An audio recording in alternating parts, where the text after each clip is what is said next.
पुराने समय की बात है। गांव में लालचंद और एक डालचंद नाम के दो व्यक्ति रहते थे। दोनों के घरों में आम का एक एक पेड़ था जिसमें बहुत मीठे आम लगते थे।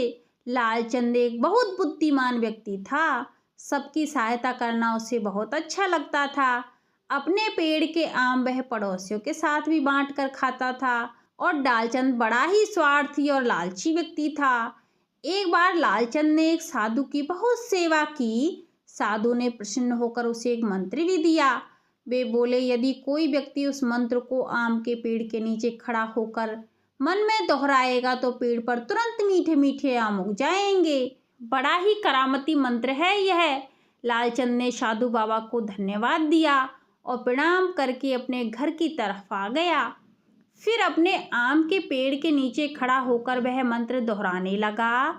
एक चमत्कार हुआ और पेड़ पर सच में बड़े मीठे मीठे रसीले आम उगाए। लालचंद ने आम तोड़े और जाकर कुछ आम पड़ोसियों में भी बांट दिए और कुछ अपने खाने के लिए रख लिए। वह अक्सर ऐसा ही किया करता था। गरीबों को वह बहुत मात्रा में आम दे देता था।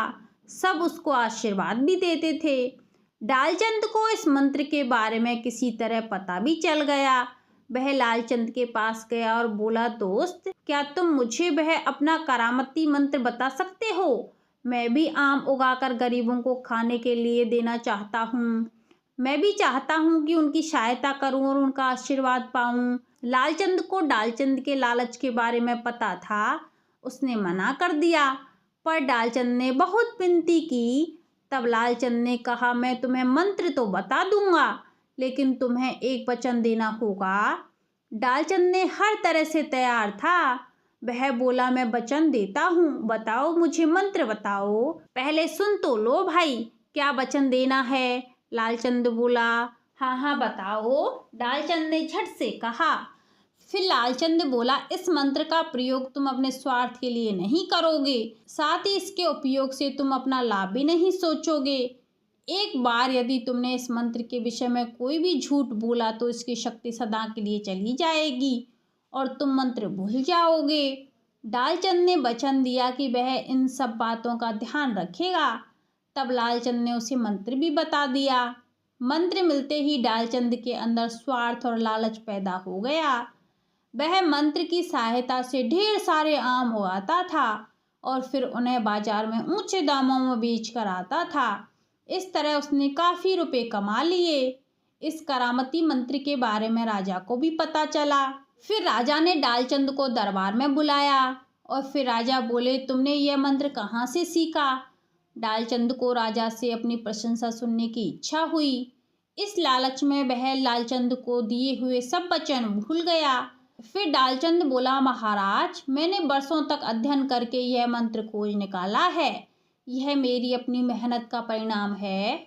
महाराज बहुत प्रसन्न हुए और बोले, हम चाहते हैं कि तुम हमारे सामने इस मंत्र का प्रयोग करके बताओ। फिर यह बात सुनकर डालचंद बहुत खुश हुआ कि स्वयं महाराज मुझसे कुछ चाहते हैं। फिर वह बोला, महाराज, आपके बाग का जो सबसे अच्छा आम का पेड़ हो, आप मुझे वहाँ ले चलिए। फिर राजा डालचंद और बहुत सारे दरबारी पेड़ के नीचे पहुँच गए।